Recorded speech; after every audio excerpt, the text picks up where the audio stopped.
बहुचर्चित असणारा भारत पाकिस्तान सामना हा निव्वळ एकतर्फी झाला.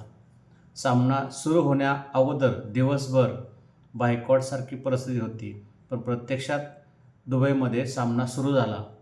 नाणेफेकीचा कौल पाकने जिंकला आणि तेवढी एकच गोष्ट असेल की जी पाकच्या मनासारखी घडली, कारण तिथून पुढच्या सगळ्या गोष्टी आपल्या बाजूनं घडत गेल्या असं म्हटलं तर काही वावगं ठरणार नाही.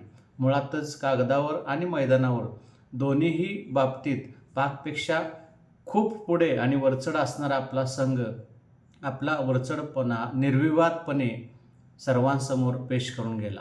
सामन्याची सुरुवात झाली आणि पांड्याच्या पहिल्याच षटकात आपणाला पहिलं यश मिळालं, तर बुमराच्या दुसऱ्या षटकात आपणाला दुसरं यश मिळालं आणि सामन्याचा निकाल काय लागणार आहे ह्या 2 षटकातील 2 बळींनी जवळपास स्पष्ट केलं होतं. आणि त्यानंतर पाकच्या बळींची संगीत खुर्ची जी सुरू झाली ती शेवटपर्यंत थांबलीच नाही. कासवछाप गतीची फलंदाजी T20 प्रकारात करताना पाकचा संघ दिसत होता. बुमराच्या यॉर्करला त्यांच्याकडं कुठल्याही प्रकारचं उत्तर नव्हतं. पांड्या हा आपला सर्वात महागडा गोलंदाज ठरला, परंतु ज्या वेळेला पॉवर प्लेमध्ये आपले फिरकीपटू आले त्याच वेळेला पाकची सगळ्या गोष्टी आवळत चालल्याचं स्पष्ट दिसत होतं. वरून पॉवर प्लेमध्ये आला आणि त्यानंही यश मिळवलं. खरं तर पाकला 50शी गाठताना जवळपास 11 षटकं खावी लागली. अशी कासवछाप फलंदाजी केल्यानंतर पाकच्या वाट्याला पराभव येणारच होता. खरं तर पाकच्या फलंदाजीचा विचार केला तर त्यांच्याकडं फक्त 2च गिअर असणारी फलंदाजी होती. एकतर टॉप गिअर किंवा पहिल्या गिअरमध्ये त्यांची गाडी अडकायची, चेंडू तटवायचे किंवा जोरदार मारण्याचा प्रयत्न करायचे. अशा प्रकारे क्रिकेट खेळलं जात नाही, कारण स्ट्राईक रोटेट करायचा असतो हे कदाचित ते विसरले होते की काय अशी शंका येत होती. कशी तरी रडत खडत त्यांची फलंदाजी सुरू होती. कुलदीपच्या फिरकीपुढे त्यांची जराही डाळ शिजत नव्हती. त्यांचा कुठला चेंडू कुठल्या बाजूला कुलदीपचा वळणार याचा त्यांना जराही थांगपत्ता लागत नव्हता. खरं तर कुलदीप हा आपला सध्याचा सर्वोत्तम फिरकीपटू आहे. निव्वळ T20 किंवा एकदिवसीय प्रकारातच कुलदीप खेळला पाहिजे अशातला भाग नाही, तर कसोटी प्रकारातही कुलदीप ज्या वेळेला संघाच्या बाहेर असतो या गोष्टीचं मला नेहमीच आश्चर्य वाटत राहतं. खेळपट्टी कसलीही असू दे, मनगटी फिरकीपटू अगदी काचेवरही चेंडू वळवू शकतात अशातला प्रकार असतो. कुलदीपच्या फिरकीला कुठलाही पर्याय नसल्यामुळं पाकची फलंदाजी दणाणून होतीच. त्यामुळं आपला तिसरा फिरकीपटू जो अक्षर आहे त्यानंही या वाहत्या गंगेत मग हात धुवून घ्यायला चालू केली. 10 षटकं झाली होती आणि पाकचा जवळपास निम्मा संघ तंबूत गेल्यावरती आपला कर्णधार सूर्यानं हळूच शर्माचं फिरकीचं 1 षटक संपवून घेतलं. याचा थांगपत्ता कुणालाही लागला नाही. कदाचित हे षटक पांड्याची 1 ओव्हर कमी करण्यासाठी असावं, कारण पांड्या मार खात होताच. आपली खरं तर एकच वीक लिंक आहे असं म्हटलं तर वावगं ठरणार नाही.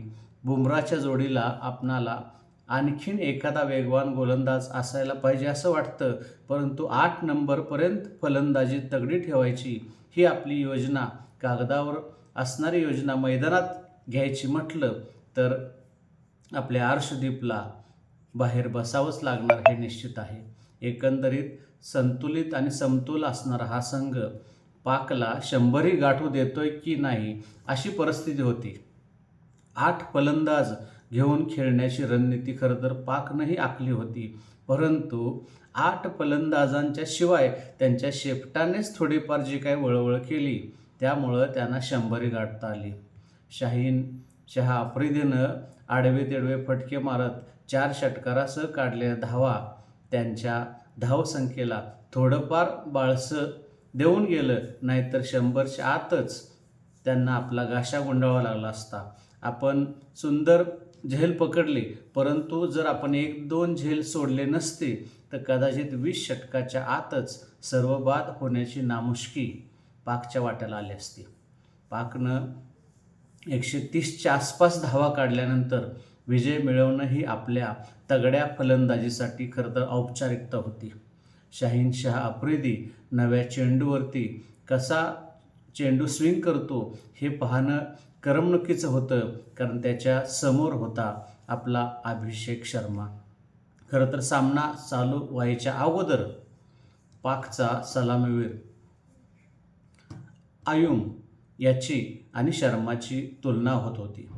खरं तर तुलना करणं हे पाक मीडियाचं आणि पाक पब्लिकचं फार जुन्या काळापासूनचं वेड आहे आणि ती तुलना किती चुकीची आहे याचा प्रत्यय शर्मानं आपल्या फलंदाजीत दिला.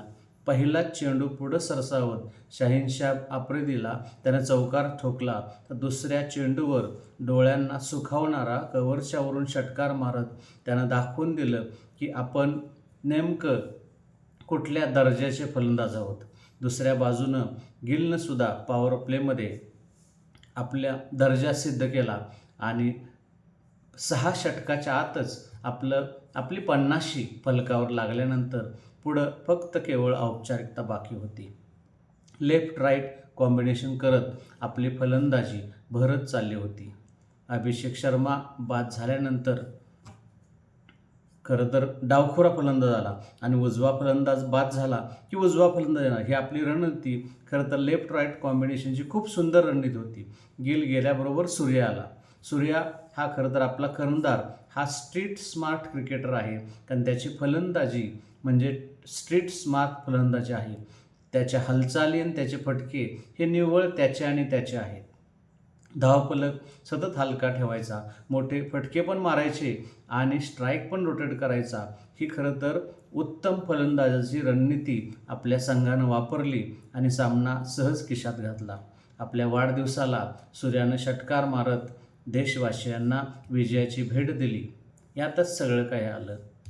2 देशादरम्यान असलेल्या तणावपूर्ण वातावरणामध्ये हा सामना पार पडला आणि आपण नेहमीप्रमाणेच पाकला या मैदानावर 4 मुंड्या चित केलं आणि अगदी थाटामध्ये आपण सुपर 4मध्ये प्रवेश केला.